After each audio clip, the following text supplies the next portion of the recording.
I love Harrison Ford, so I had very high expectations with this movie. The future, robots that look like humans, futuristic city, flying cars. Everything a growing boy could want. I cannot explain how overrated this movie is. The movie does not explain anything about what is happening. Not wrong. I mean, If you are a hardcore science fiction person, action person, or any human being that has ever lived, you will hate this movie. Wow. The entirety of humanity that's ever lived. I love how that Venn diagram expanded really rapidly. Yeah. That was a 1-star review from IMDb. Everyone in humanity? Any human being that has ever lived. Napoleon Bonaparte hates this film. If Queen I showed Victoria this to somebody from hates this Macedonia, number one, what is this thing you're doing? Number two, I feel like it was wrote in places.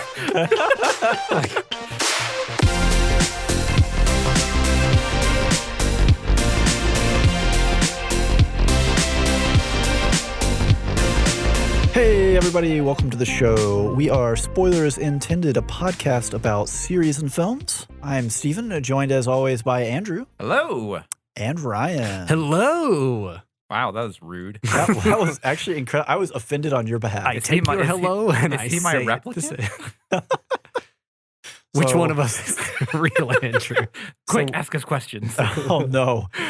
So we mentioned overrated sci-fi films in our 1-star review. If that didn't clue you in, maybe the fact that we're talking about Blade Runner will clue you in. Hot takes. I mean, I think it's a little overrated.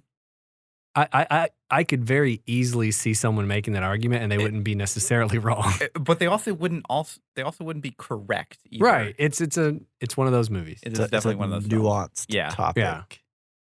But yes, that is a 1982 sci-fi film. It's a good year. It was a good year.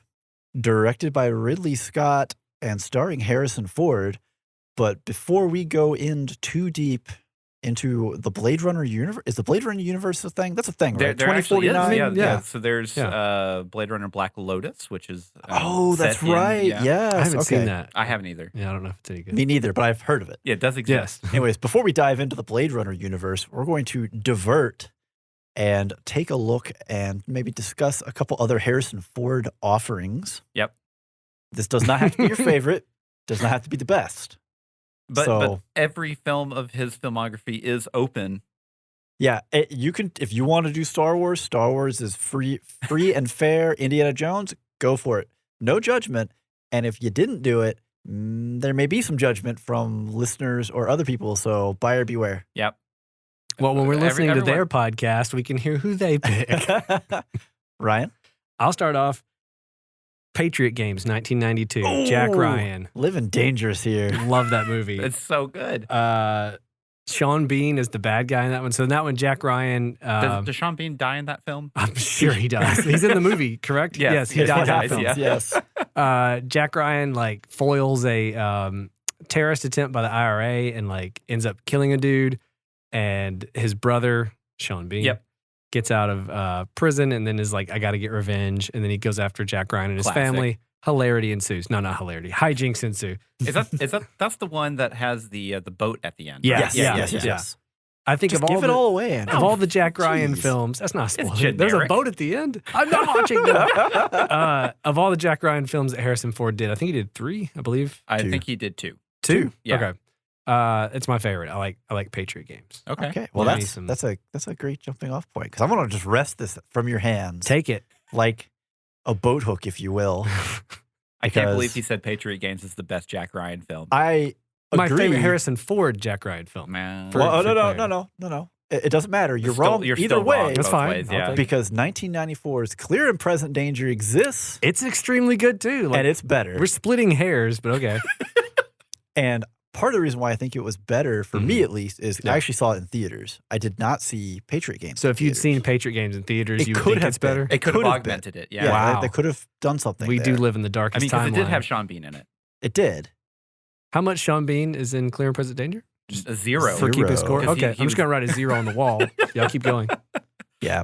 But so this is a sequel to Patriot Games. Mm-hmm. And basically just in name because it's really just the same characters and, Right. and the plot doesn't carry over. Who directed that one? Do you remember? Ooh, that is Philip Noyce. So he did Patriot Games. Okay, so but I at probably least it's the same. brutalized his name. And obviously based on Tom Clancy novels here, kind of your classic spy, espionage, military thrillers. Have you guys read any Tom Clancy, by the way? I have, yes. I have not. I've read a few. I like them. I read some that were kind of placed in a more modern era where it's kind of very internet-based stuff. And I thought those were pretty good. Yeah. But we're not there yet because yet. we're still in 1994. And 1994, we have Jack Ryan stumbling upon a covert CIA war being waged against a Colombian drug cartel with tacit approval by the president. Tacit being the key word. Yes. And then Hijinks shenanigans ensue. Yes. Shenanigans ensue. I definitely like Clear and Present Danger more than I like Patriot Games. So I'll see you one Sean Bean, and I will raise you Willem Dafoe. Ooh. Yeah, like William Dafoe, he's a good bad guy. Willem Dafoe. Willem. You forget yourself. Willem Dafoe. William Dafoe. That's my father. I am Willem Dafoe. Andrew?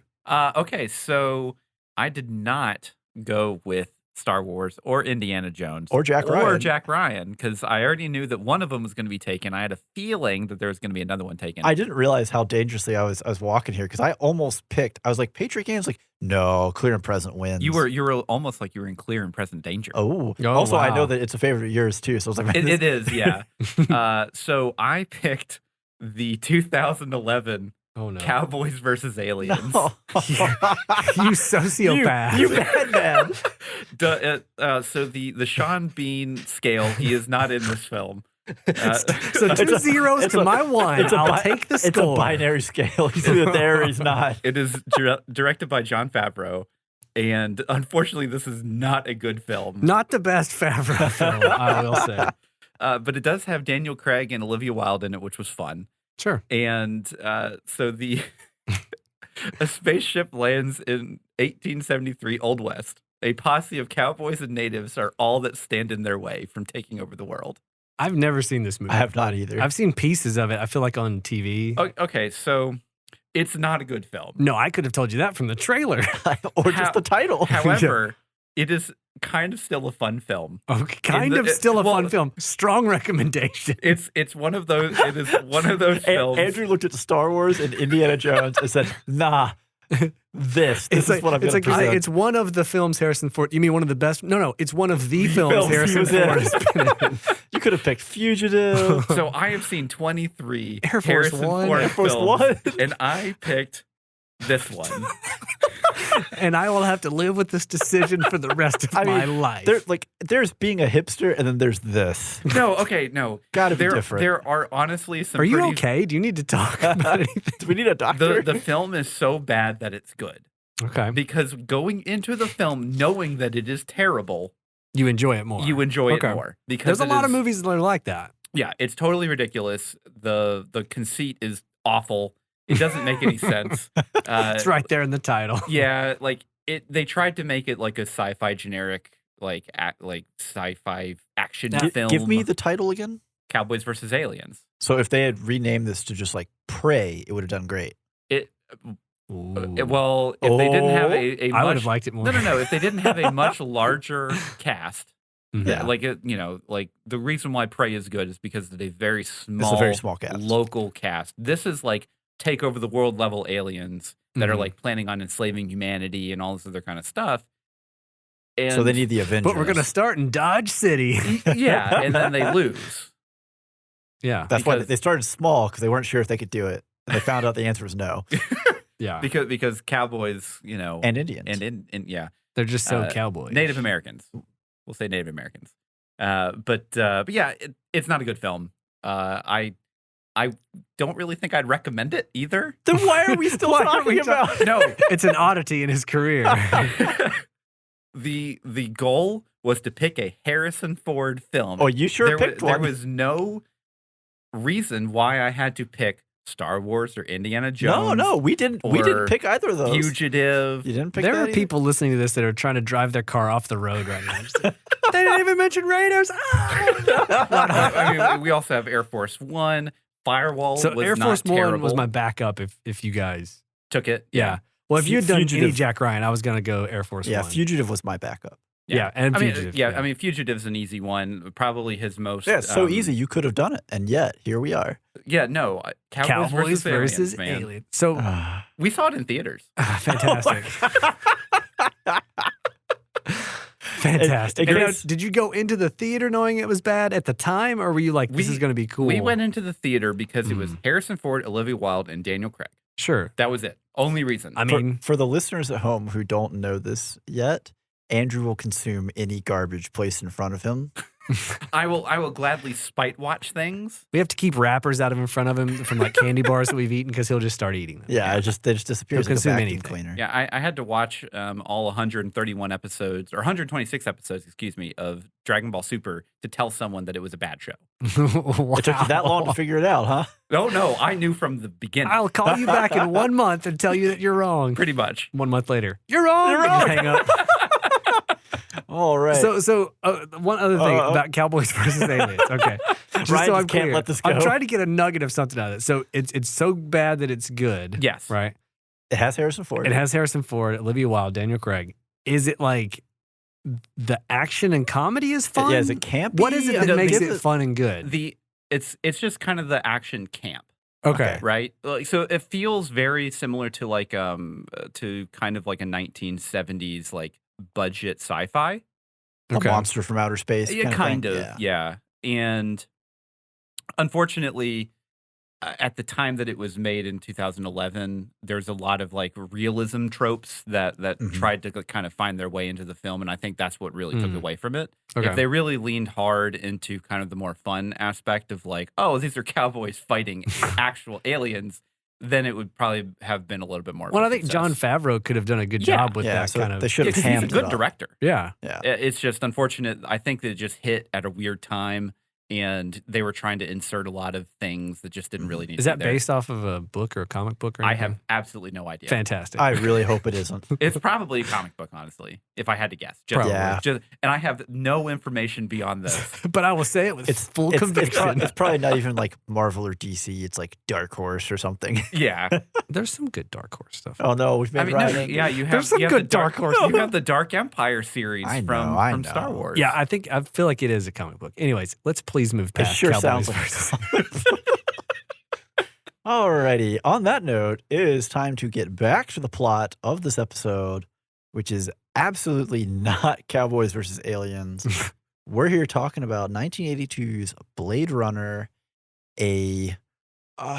Again, we did discuss the concept that maybe it's a little overhyped, but this is kind of one of the quintessential foundational sci-fis, especially where cyberpunk type aesthetics are Was discussed. there any cyberpunk before this? So there were cyberpunk Akira? novels before this. but like this is like the This film. is 82, so this is before Akira. This is Yeah. Before Akira, right? Well, Akira definitely pulled a lot from Yeah. Blade Runner as inspiration for Yeah. just the city and just kind of the overall feel. And again, it's based off of the Philip K. Dick novel.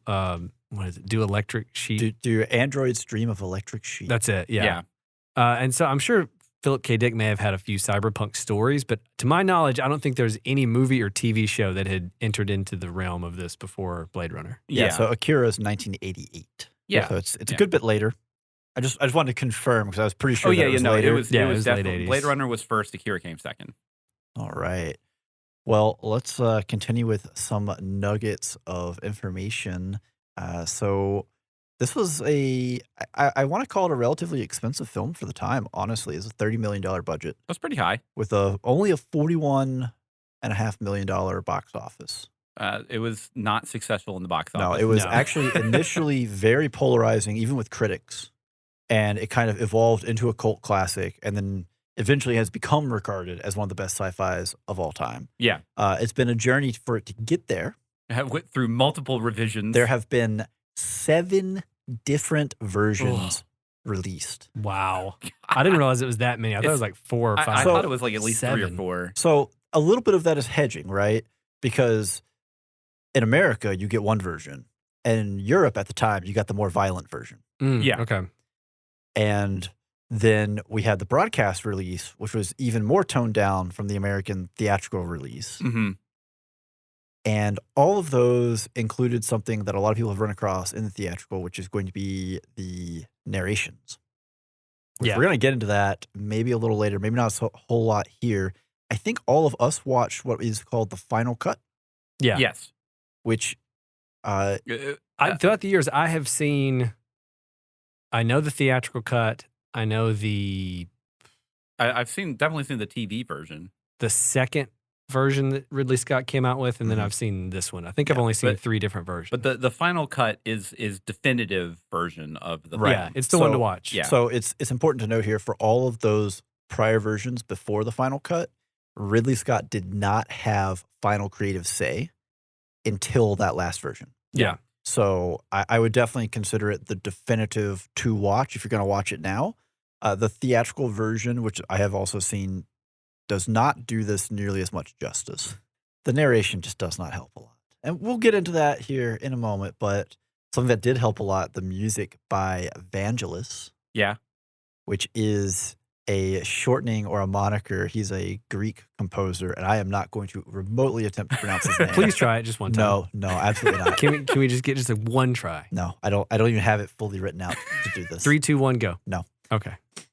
Most famous for doing Chariots of Fire. Yeah. Dun, dun, dun, dun, dun, dun. Yeah. So this movie had huge influence and also led to Philip K. Dick, which is Brian already alluded to, was a adaptation for this. Mhm. Who he's a huge fan of this movie. Oh, really? And there are a lot of authors, and I don't know how much input or say he had, but there are a lot of authors who despise the movie version. Stephen King comes to mind. Yeah. Or they just basically try and remove themselves completely from. Right. Yeah. And like I said, I don't think Philip had a lot of say or anything in this. Yeah. But he loved the castings. He, like, when he saw clips of it, he said, like, this is exactly what I wanted. What I was picturing. Yeah. Yeah. So they did do a good job of adaptation from the author's perspective. Yeah. But it did also, kind of funnily enough, kick off a stream of his books being adapted into sci-fi movies. So you have like Total Recall, Minority Report, A Scanner Darkly, all have been movie adaptations of his novels. I've read a few Philip K. Dick novels, and they're good. Good stuff for sci-fi. I have not read the one Blade Runner is based off of. Yeah. I've always wanted to check it out. Yeah, I haven't either. I need to check that out. Definitely something to do, but I guess we'll let's talk score. So we take through the modern miracle of genetic splicing. We look at 5 categories, that being the spectacle, the performance, the score, the plot, and the entertainment. Take all of our scores across those categories, zip, zop, zippity, boop, splice them together. That's what science sounds like. That's what it sounds like. And That's what cyberpunk science sounds like. and we have come out to a score of 8. Yeah. 8. I think that That's is fair? very fair for the final cut. Now, depending on who you Yeah. ask, right, this is the definitive sci-fi cyberpunk movie Yeah. ever. 8? Yeah. I think to me, like the crazy thing about this movie is that like on certain days you could tell me Blade Runner's an 8, and I'd be like, you're crazy, it's higher. And other days you could be like, Blade Runner's an 8, and I'd be like, that sounds about right or too high. Yeah. Like Yeah. this movie is a very like it's hard to pin down. It is. And Yeah. I think that was a big factor too in it being polarizing and taking Sure. quite some time for it to become as, I don't want to say revered, but as well received as it has been in the later years. Well, I mean, like there's so many bad reviews from the original release. I don't think people were ready for this type of movie, number one. But then the studio meddling that led to the theatrical cut probably didn't help things at all. And there are definitely some bizarre moments where you just kind of have to do a double take at the screen. You just like, have what? to accept it. Yeah. Yeah. All right. So instead of just focusing on what other people thought of it at the time or now, let's just kind of throw out maybe some general spoiler-free opinions, thoughts, what stood out, what didn't. Yeah. Andrew? So I've seen this movie a handful of times over the years, and all the versions that I have seen were not the final cut until when I was rewatching it for the review. Oh, so this is the first time you saw the final cut? Correct. Interesting. Okay. And I can absolutely say that watching this on the final cut is a substantially better film than all the other times I've seen this film. And one, just the visuals just alone, even for the theatrical, is just spectacular. Especially for 1982, the visual aesthetic is just, I mean, like, this is kind of one of those genres, like cyberpunk is one of those genres that has, one, defined my life to a certain extent, and my general, like, design aesthetic, because I'm a graphic designer, and just kind of how, like, the type of stuff that I look at, you know, whenever I try and, like, think of new ideas for things. Like, this is one of those quintessential pieces of media that has just completely changed a lot of people's lives. Just in visuals alone. Has nothing to do with the story, has nothing to do with Harrison Ford. And it's inspired so many things. Right. Exactly. Just the aesthetic. It has spawned so many different franchises and games and stories and all this other kind of stuff that just, like, you can't, it's so hard to quantify, because I honestly don't really like the film. But on like, kind of like what you just said, Ryan, like, on any given day, like, I could be like, Blade Runner is absolutely a 10 just because of what it did for just, you know, popular media period and sci-fi. And then other days I'm like, I don't think it deserves an 8. I have to be in the mood to watch this movie. This is not like something you could just put on at any time. It's definitely a mood film. It is. Yeah. Yeah. You got to be ready, in the mood for Blade Runner. Yeah. Yeah.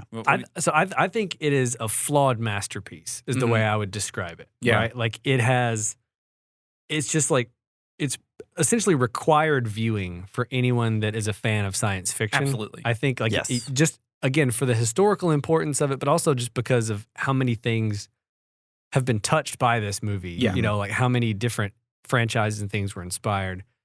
I think it oozes style. It is definitely, though, I think, a little bit more style over substance sometimes, in terms of, like, what happens in this movie. And it's a bit of a slow burn. Yeah. I would just say that as a warning to anybody. Slow burn is an understatement. Right? Like, so if just know going into it that this is not, some people I think would think of 80s action movie. They see Harrison Ford with a gun in his hand on a poster or something, and they think this is going to be like, you know, Total Recall or something like that. This is not that. This is a very slow movie. I think the other thing that this movie does is it's a very thought-provoking movie, in that it brings up a lot of issues and ideas. Yeah.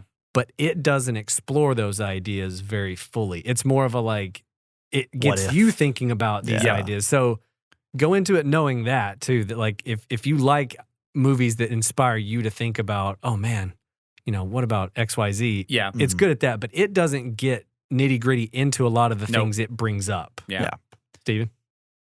Well, I will say, you know, kind of working off of that after watching it, my wife said this was not what she expected. It was much slower. It's much more of almost an homage to kind of your neo-noir, gumshoe detective style films. Yeah. Your black and whites.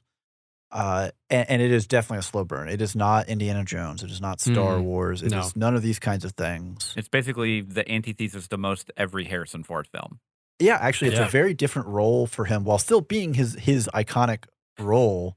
Yeah, because he gets surprised every time he gets punched. Every time. So speaking of being surprised when you're punched, I am shocked and appalled at myself, because we didn't do a plot synopsis. We've been talking about this. Oh, man. And I'm going to throw one down now. Punch out that plot real quick. Yeah.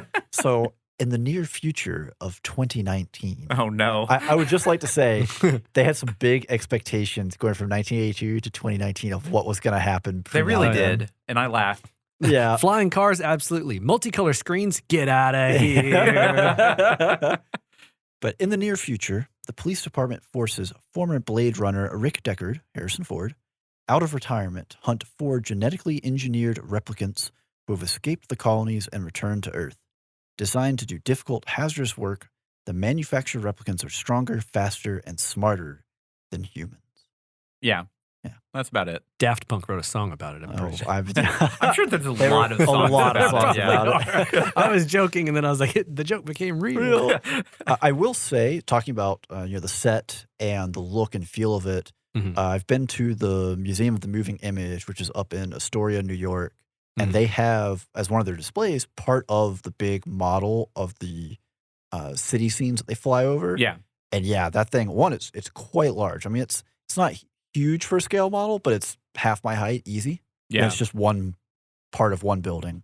And yeah, just the looking at that and then seeing it on screen, one, wow, that translated really well. And two, the sheer amount of work that goes into these kinds of things is just, you just don't really see it a whole lot now, right? It's just big green screen, we'll fix it in post. Yeah. Yeah. Well, and on that opening shot where they used that model, the way they did that without a computer was they ran the camera through a mechanized rig through the same path 3 times and triple exposed the film. So they did it once with like the city. Yep. Then they did it again with white cards taped on top of the buildings, and they had tiny projectors that projected images of like the flames, fire, the the fire, fires and stuff. and then they exposed the film a second time, and then that and it had to be exact. Yeah. Like Yeah. that's why they had to have a mechanized rig to do that, and they also had to account for the double exposure.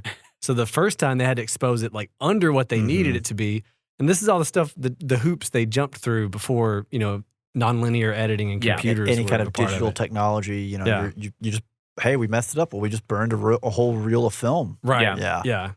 So who is this movie for, and who is this movie not for? Any self-professed sci-fi fan. If you have not seen Yeah. the If you film, haven't you're seen already it, doing yourself a disservice. Yeah. I would also say if you've only seen the theatrical cut, definitely Absolutely. watch Oh, yes. the final cut. Like, give it 100%. another shot. If you're listening to this and you're like, I can't wait to listen to them bag on Blade Runner because the theatrical cut is terrible. Yeah, you got to talk about that narration. Right. Like, I was give this another shot if you've only seen the earlier versions. and I'll be completely honest, I was fully expecting coming into this review to watch it before I watched the film Yeah. to just completely rail on it. Really? I was fully expecting it to, because Yeah. like that's the thing is like this, like watching the final cut honestly changed my opinion on the film. Right. Yeah, I think that's a lot of people. Like, and it was like a Yeah. 180 of like, oh, Well, I remember watching this when I was a kid. I did not watch it when I was super young, but I would say I probably came to it in like the 90s, maybe late 80s. yeah, And I remember being bored to tears. And Yeah. that was probably the theatrical version. But I remember like, just wanting more action out Yeah. of it as a kid. Well, you And would I- think with a name like Blade Runner, it'd be a really Right. action-heavy flick. Well, and again, this was the era of there were so many direct-to-video, cheesy sci-fi action movies. And of course, I'd seen RoboCop by that point. Like all these movies that are science fiction that Yeah. have tons of action. I may have seen Total Recall by the time I watched this. I don't know the exact timeline. All I know is as a kid, I was bored to tears. And I think I've personally watched at least 3, maybe 4 of the versions that have Yeah. been released. Each time hoping to like it more. Uh-huh. And I think I've finally come to terms with it more as an adult after the final cut was released. Yeah. That like, okay, it is what it is. It's a good movie, but I definitely think somebody who like shouldn't watch this is if you're just kind of a mild science fiction fan, It's probably gonna be pretty boring. this is probably going to be pretty boring because it's kind of slow and it's very much a mood piece almost more than it is like a, really introspective, yeah.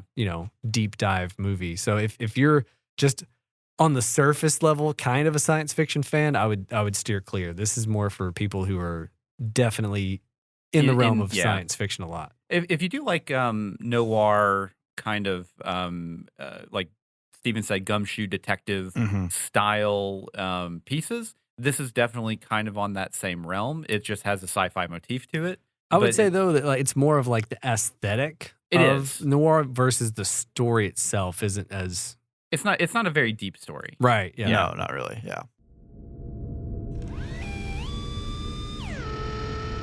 You're browsing the internet. Why am I here? It's 2022. You just are, okay? Now, focus. You're browsing the internet. You see a website. What kind of website? Look, Leon, just follow along. Well, is it a nice website? Yes, Leon, it's a very nice website with content, a Patreon, and Discord. Discord, isn't that fighting? No, Leon, it's where their fans go to chat. Oh, what's the website called? SpoilersIntendedPodcast.com. Okay, well, what am I doing there? You're learning about the spoiler wall, Leon. In fact, we believe there's a spoiler wall in all of us. Wouldn't that be hard, fitting a wall inside of anyone? It's a metaphor, Leon. Now describe, in single words, your spoiler wall. Only the good things that come to mind. Spoiler wall? Let me tell you about the spoiler wall. Alrighty, everyone. In case you didn't get the message, it is all spoilers all the time from here on out. And I think before we get down into the nitty-gritty of the score, I want to throw out just a couple trivia. And we're gonna avoid the obvious and the known, Rutger Hauer, altered the final monologue or these kinds of things. Harrison Ford hated the narration, right? Everybody's heard that, whether or not they've seen the movie. Harrison Ford hates most things. He I hates feel basically everything besides I don't the like the paycheck. narration. So the first fun fact, and there's a theme with these trivias, just FYI, is there's a scene where Pris encounters J.F. Sebastian, and she kind of like runs down the entrance of the building away from him and slips and hits a car and breaks the window. Oh, yeah. That was unscripted. Oh, wow, really? It was so unscripted that is not fake glass. Ooh. She put her elbow through real glass. And then finished the shot. I don't think there's a cut right there. No, the shot that is captured there is her putting her out. Like, she has multiple like chips in the bone on her elbow and like scars still from it. Yeah. Daryl Hannah going hard in the paint. Super trooper here. Yeah, like wow. It's always so impressive when actors like do something like that, which is essentially a mistake, and they just keep going. And guaranteed, did you hurt yourself badly? The director's like, I love it. We're keeping that one. Every time. So again, following through with that theme, the jump that Deckard makes at the end from building to building. Oh, yeah. Was not done by Harrison Ford, done by, stunt double. And there were concerns because the stunt double was wearing an identical coat, but he hadn't been in the rain. So Ridley Scott was basically just like, turn the hose on him and make him wet. So when he went to make the jump, the coat was so freaking heavy, he almost didn't make it. Oh, wow. And he actually, I think, let me scroll real quick. I don't know. I think he either injured his arm or broke something in the middle of this. Wow. But that was on a set, right? It wasn't above, skyscraper. Right. It wasn't way up there, but he badly hurt his arm on the beam and was just able to hold onto the ledge. So this movie injured multiple arms. That is the shot that appears in the film. Nice. Oh, wow. Nice. Yeah. Ridley Scott's like, there's pain. We put it in. I love it. Keep it. Break an arm and a leg. Well, we started with 2 arms. Who's got a leg that looks... So my last, and this is not injury related, although it could have led to some form of injury. But I thought this was really cool. So Ridley Scott cast Rutger Hauer without ever meeting him. Oh, wow. Okay. So it's purely based on his prior performances in other movies. Okay. And, like Turkish Delight, Katie Tipple, and Soldier of Orange. But, so, like, those all legit stuff that none of us, I don't recognize any of this.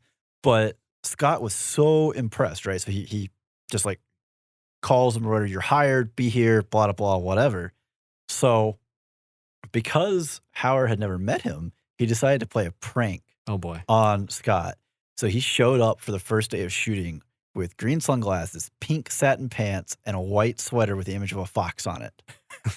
And Ridley Scott was like, this is the coolest dude I've ever seen in my life. No, this is so cyberpunk. According to the production executive, when Scott saw Hauer, he literally turned white. Like, oh, wow. Oh, my God, what kind of mistake did I make? There's nothing weird in this movie. Why did I hire a weirdo? All right. Well, on that, let's jump into some technical scores. Kicking it off with Spectacle. I thought Andrew was taking a drink, so I was going to make him go first. But first anyways. I can go. Yeah, no, I can do it. I gave Spectacle a 10. Okay.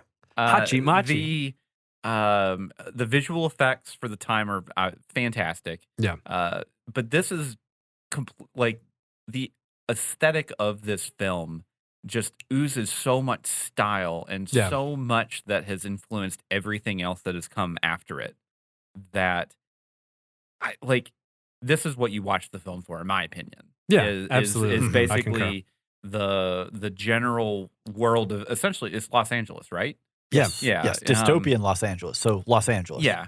But I mean, like you have this world, like the building design, the lighting, just like the general Oriental aesthetic, mostly all Japanese. Yeah. That kind of it permeates, which, that's kind of one of those things where as you watch more sci-fi, this is like basically Oriental influence is very common in a lot of general sci-fi. If you watch like Firefly, Firefly, Outlaw Star, those kind of things, like it has a very Mandarin level kind of influence because at some point, like it's just such a large culture, it's going to permeate a lot of other places. Yeah. And like Blade Runner just nails it just perfectly, like every single time.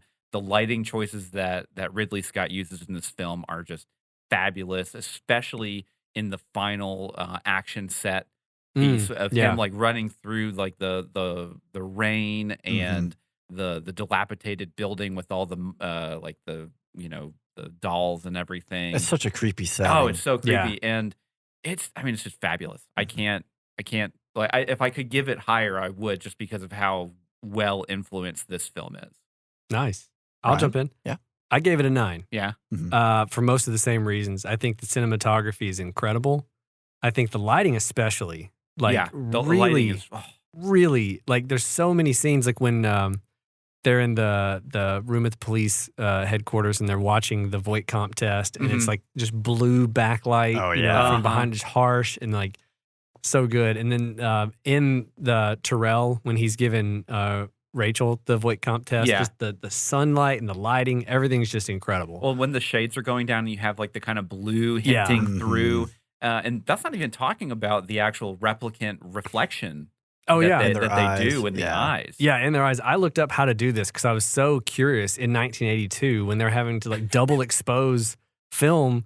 How did they get this CGI? And it's not CG at all. They basically take a two-way mirror, kind of like a teleprompter, in front of the lens. Yeah. And they shine a light from off to the side or below. I'm trying to describe this in an audio medium. In front of the camera lens, they essentially have a piece of glass at a 45-degree angle. Yeah. So that the person they're shooting, the character that's going to have the eye effect happening is in front of them, and the light is off to the side, shining on the point on that mirror where their eyes intersect with the lens. So basically you have to line up perfectly the eye line of the person you're shooting, the lens of the camera, and the reflection of the light on this two-way mirror. Yeah. Not the light itself, just the reflection. And when you do, it creates that. It's a similar effect to when you take a photo with like a disposable camera and you have the red eye effect. It's the same basic idea. Yeah.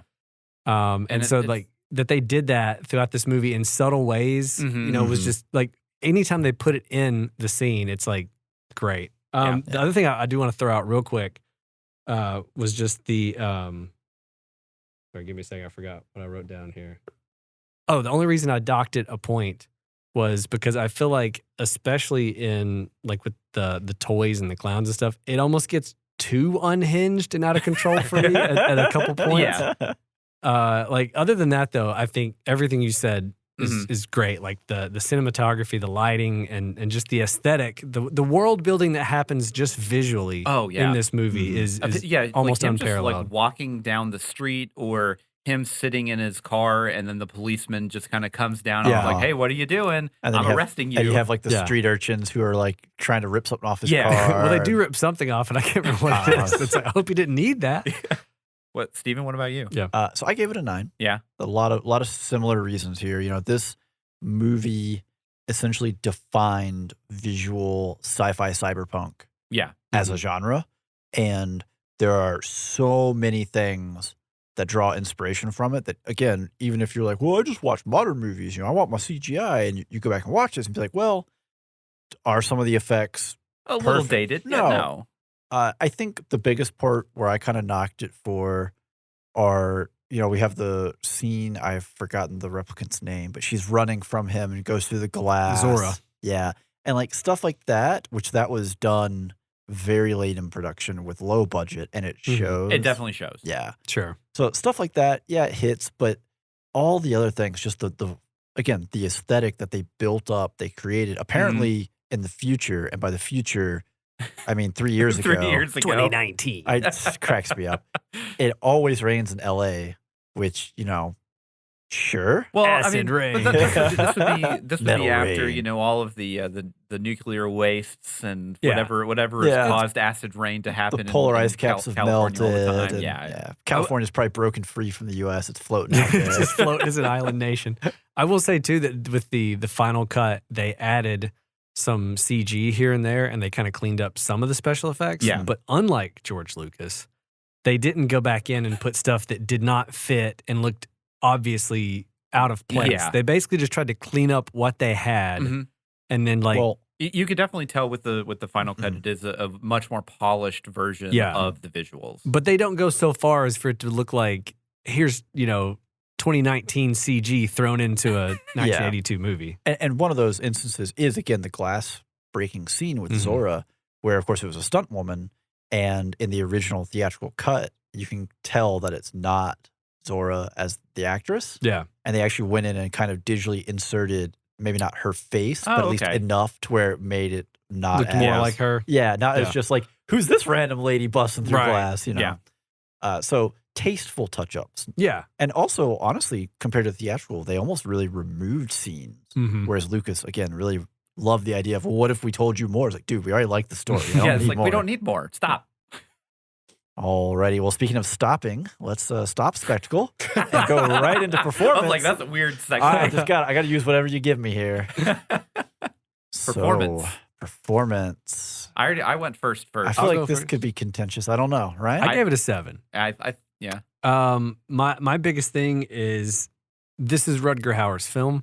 Yeah. Harrison Yeah. Ford is very stiff for the most it's part. Hauer's world, and Ford's just living in it. Yeah, like he doesn't do a bad job. Yeah. But he's just kind of there. I think Daryl Hannah does a good job of being like kind of creepy, but she's not given a ton to work with sometimes. I think that's the ultimate problem with some of the side characters and the smaller people. She's is- very much. Hold on now. Well, no, I'm gonna stop you right there. okay. Daryl Hannah was given more than enough to be creepy with, and she was creepy. Oh, All sure. right. I'm just saying, like script wise, she didn't have a ton of lines. No. You know what I mean? Like Yeah, it wasn't She like just got to look kind of creepily. Yeah. At the. And so at the- on that level, does a good yes, job, she yeah. does a good job. But yeah, like, I think Rutger Hauer for me stands out as like the one who's doing the best acting in this movie. 100%. And yeah, that's all I got to say about that. 7. Andrew? I also gave it a 7. Okay. Just basically for the exact same things. I actually really liked Joe Turkel as Tyrell. Oh yeah, I he loved did good. his glasses. His glasses are so cool. They're so good. They're Out of so control.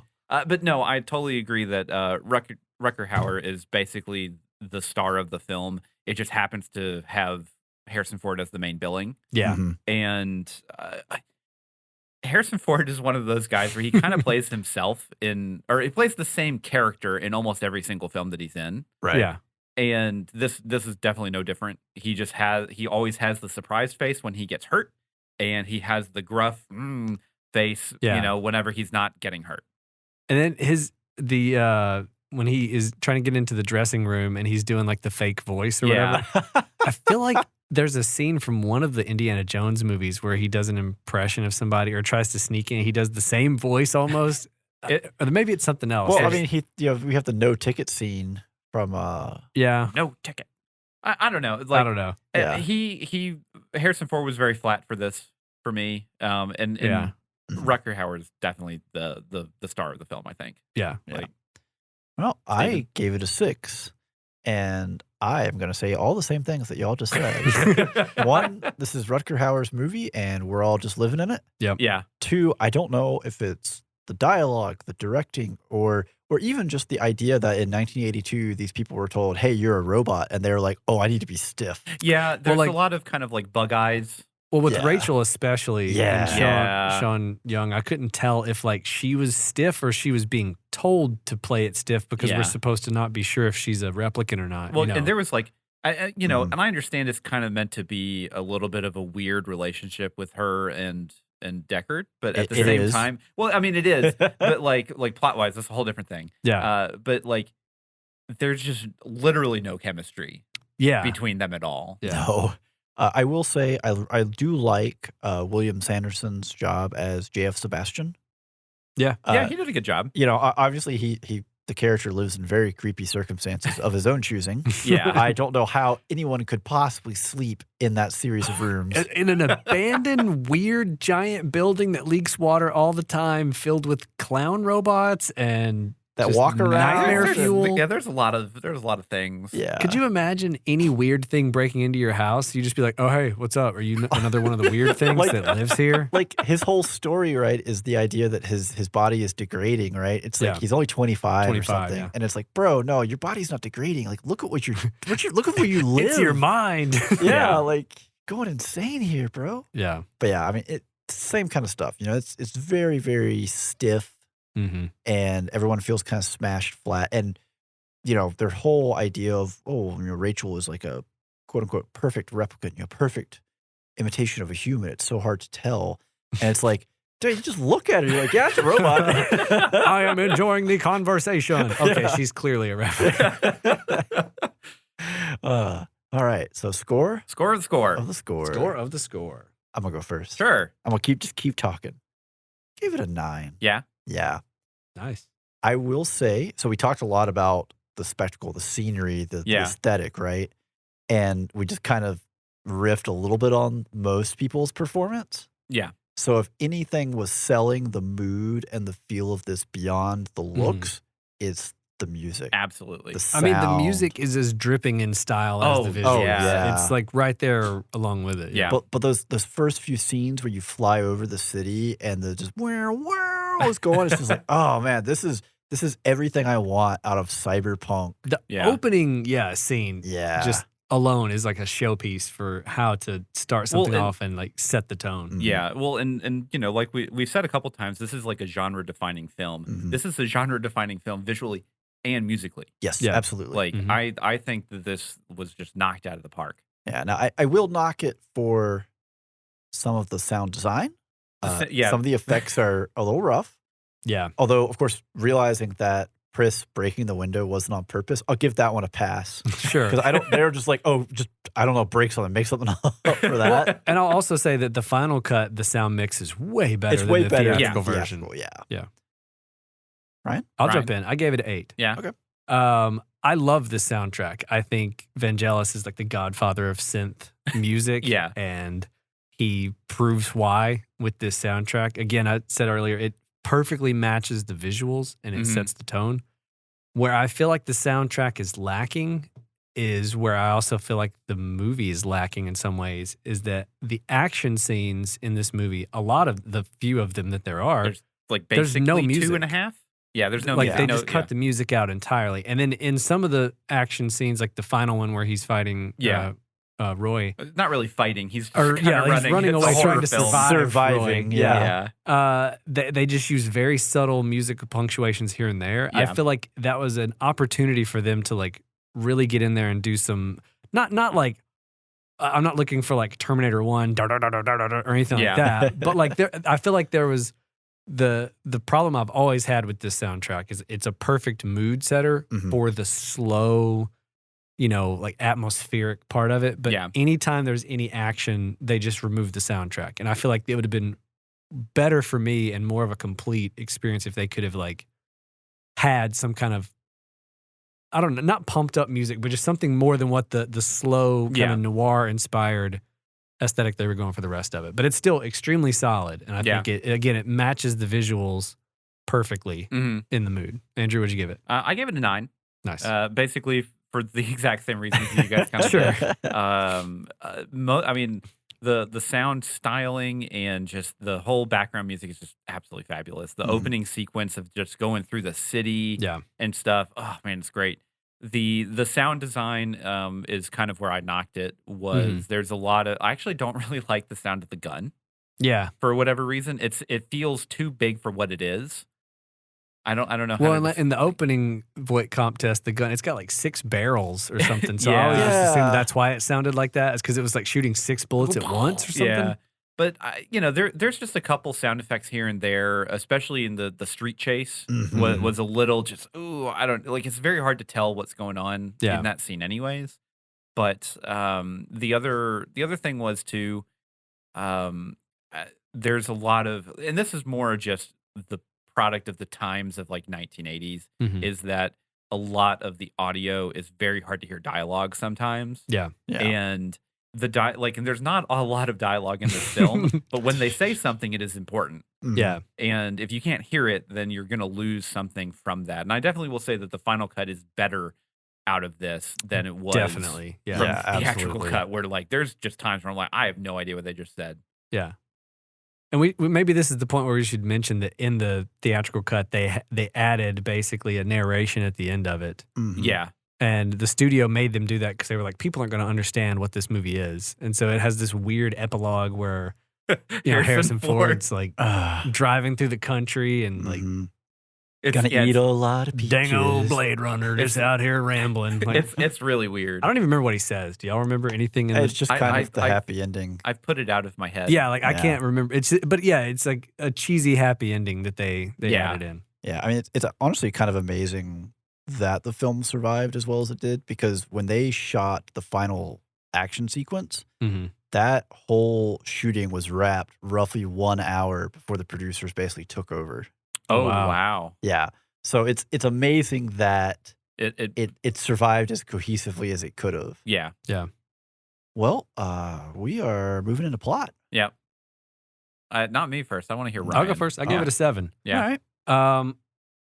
There's not a ton of plot here on some levels. I Yeah. mean, there is. But like my complaint with the plot has always been it kind of like the story kind of stiffly moves from one Section to point the next. to another, Mhm. almost mechanically. Like Yes. unlike a lot of noir movies where there's like a mystery and it's Yeah. like you're kind of along for the ride of like who did it, what's Right. happening. It's pretty straightforward of what the next event that needs to happen happens, Yeah. Mhm. and it goes through it solidly. Like I Yeah. don't have any big like, huge plot hole issues. Like one could look into some stuff like, well, if these, replicants are made to be working on, other places, why don't you give them like 6 arms? Yeah. Or why 4 do they, legs, yeah, yeah. like why would you make them as flawed as us if they're going to be like, I guess that's the other thing is like to That's have more of just a world building. that's more of a Yeah. world building thing of like I feel like a just mechanical robot would be way better at everything you're sending these. Yeah. But they'd be terrible at sneaking back to Earth and blending in with other Right. humans. Yeah. So give me 1 second. Oh, the other thing I knock it for sure is the love, quote unquote, between Ooh. Deckard and Rachel is first off, it's non-existent. There's no chemistry, and then there's just that very awkward. I guess they were going for like I'm going to teach you how to love, but it comes across like very sexual assaulty nowadays. well, when you look back at It is. I feel like that Yeah. scene probably didn't land well even in the 80s. It I probably mean, didn't. Good grief. But my only like thing is that maybe they were going for like he's trying to teach her how to. Anyways, it's not a good look. Yeah, there's a lot of Yeah. like a high amount of cringe during that scene. Yeah. Dude, And I'm like, and dude again- just got a concussion and had his life saved by her. He's definitely not all there. It's especially even compounded though when they have like no chemistry. oh Yeah. yeah, It's just really off. Two boards just going at it. yep. Yeah. So Switches everywhere. clack, clack, clack. What did you give it, Steven? God. I give it 2 boards out of 3. Whoa, 3 boards. Whoa, now slow Whoa, down. now. No, for plot, I gave this a 7. Yeah, A lot of the same reasons. We can ignore the whole weird world building thing of, well, my Yeah. ideal robot in space has Yeah. 7 arms, can turn its head backwards and forwards. yeah, It's kind of scattered. It's very slowly paced. So we've dinged it or not dinged it, I should say, but we've gone after the theatrical version about, the narration and stuff. Yeah. But honestly, having seen it before with the narration and then going back and watching it kind of without the training wheels, it helped a lot that I had some idea what was going on, because if you're just watching this fresh, boy, you just don't know what's going on. Well, It is one of those movies where the more times you watch it, the more you I appreciate think the it. more you get out of it Mhm. and the more little things you pick up on. Yeah. Where when you watch it just one time, you probably finish it and you're like, that was slow and I don't know what really happened. Yeah. I will also say, given the fact that these are some very dangerous replicants that have come back to Earth, Mhm. military grade hardware, essentially being like, one retired dude, we're going to tell you 3 lines and go get them, Yeah. is definitely a little questionable just in general. Also, Well- and help me out with this one. what is it exactly that Deckard is strong-armed back into the service for? He Yeah, says, like he's not if really. you're not a cop, you're just one of the common folk. And I'm like, uh-huh. And then Continue with that. Deckard's like, all right, what do you got? I'm like, wait, what? What does that mean? Well, I mean, you kind of get it a little bit with him, sitting in his car, and the cops come by and harass him, and he's like, this is my badge, this is who I am, blah. And they're like, okay, well, have a nice day. If you're just a common folk there, well, what are you gonna get?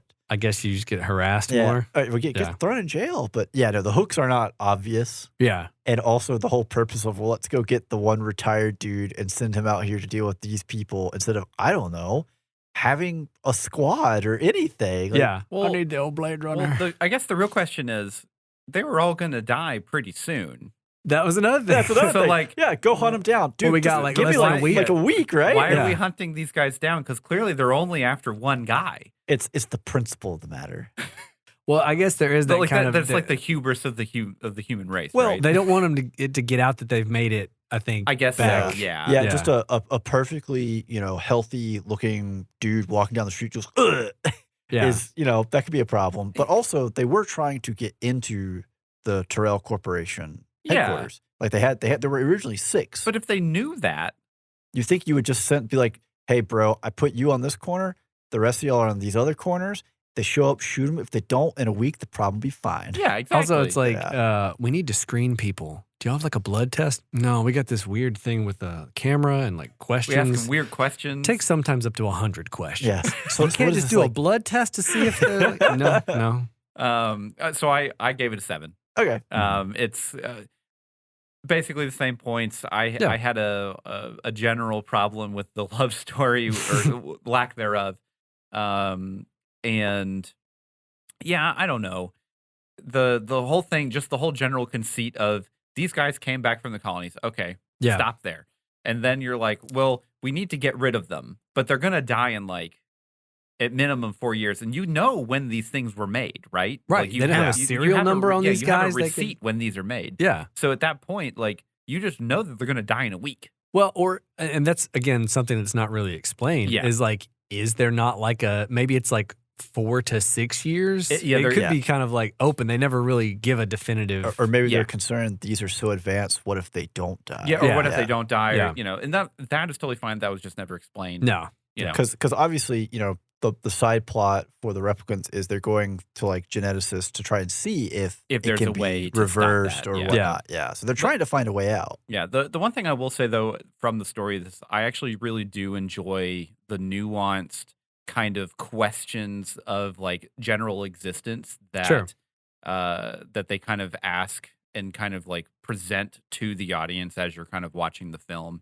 because it is definitely, especially at the time, like it's like if you're a fake being, do you have a soul? Do you have a general purpose? Or do you have rights? Do you deserve agency? Right? Yeah, because I think it's really reinforced with like the way he guns them down and like the way he shoots Zora, and she just slow motion like falls through this like plate glass series of plate glass windows. A lot of windows. It's like the music and everything, you feel for her. Mm-hmm. You're almost like she didn't do anything to deserve this other than just being a replicant. Yeah. But everybody on the street's like, got him. Yeah, they're all just kind of looking like, oh, okay. And also, Deckard, Deckard just, he's firing down crowded streets, right? There's no, again, we're in the whole, well, if you're not a cop, you're a common person. This is impunity. Yeah, like he can do whatever he wants to here, basically. So there's a lot of ideas that get brought up. That's where I said earlier, where it kind of like, it's good at being thought provoking, but it doesn't like really get into the idea of like, should these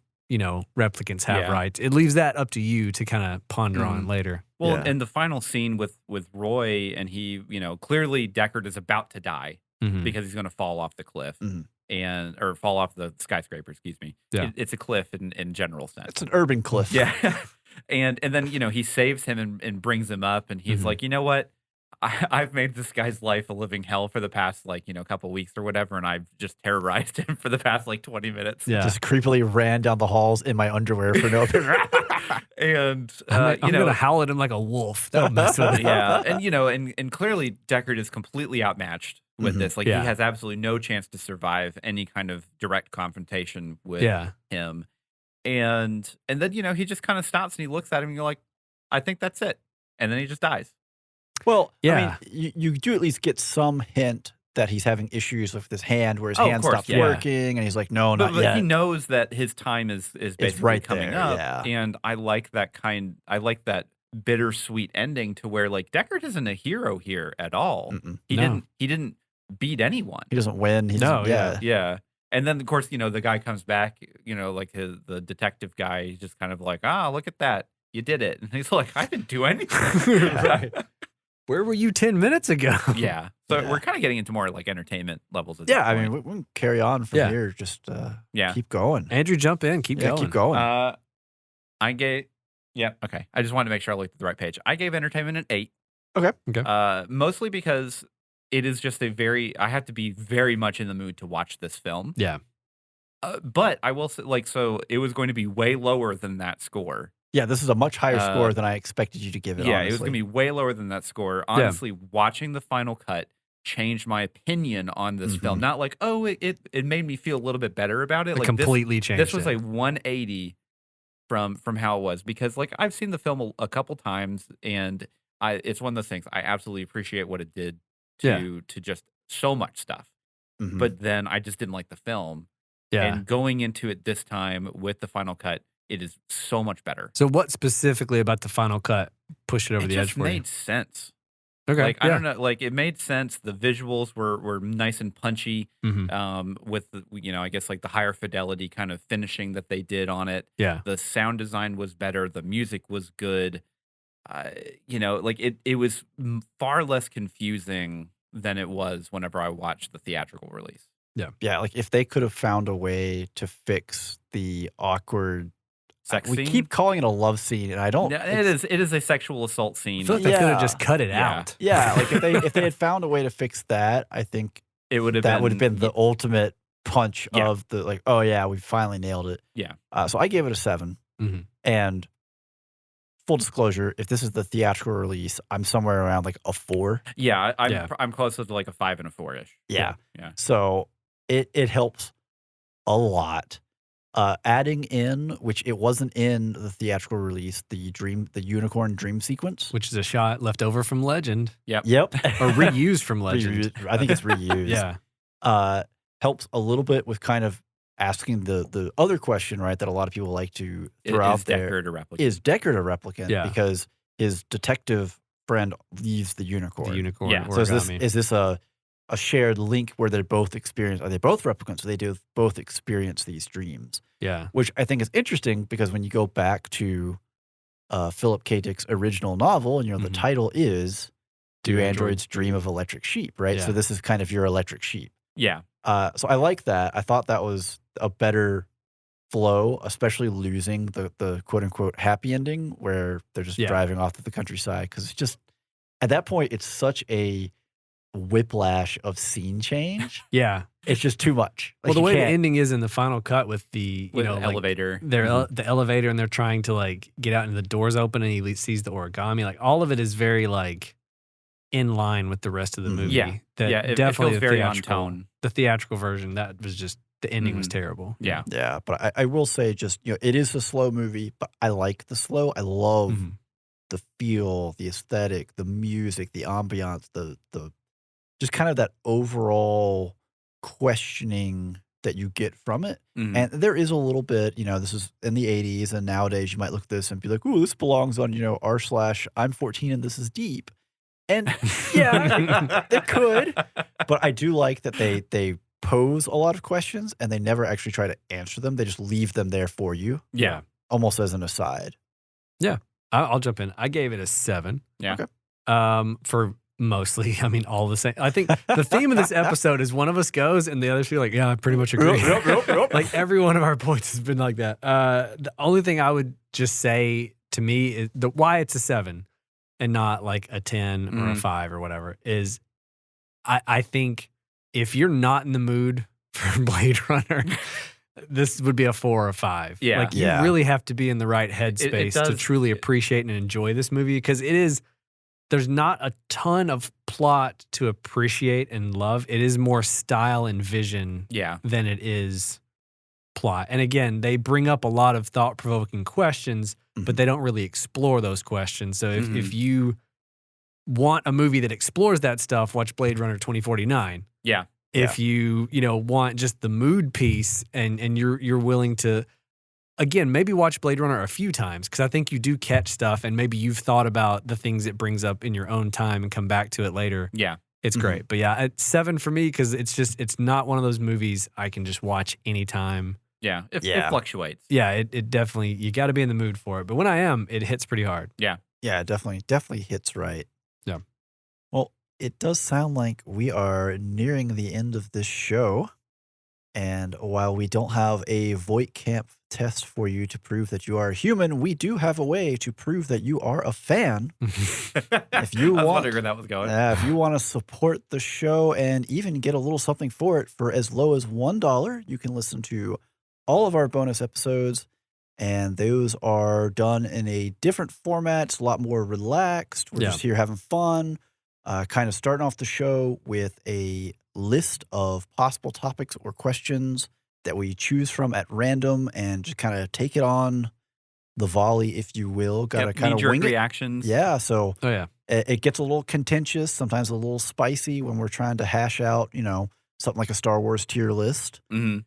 But I do think it is a great little addition for not a whole lot, but if you cannot afford that $1, that's right. If you can't pass the Voight-Kampff test, Voight-Kampff, whatever, then you can still help support the show. If you like what you heard, let your friends know, share us on social media, leave a review, leave a like. Specifically a 5-star review, if you could. That'd be great. I don't want to twist their arm. Well, here's the thing. If we're not a 5-star yet, leave the 5-star and then tell us what we can do to be a 5-star. But go ahead and leave the 5-star review, because that's how like Apple Podcasts and Spotify, that's how the almighty algorithm bubbles us up into other people's feedback. feeds. We love any kind of engagement. We have a Discord that we are very active on. We love to just talk about anything and everything, what games we're playing, what music we're listening to, what new shows we're watching that we may or may not be reviewing. Yeah.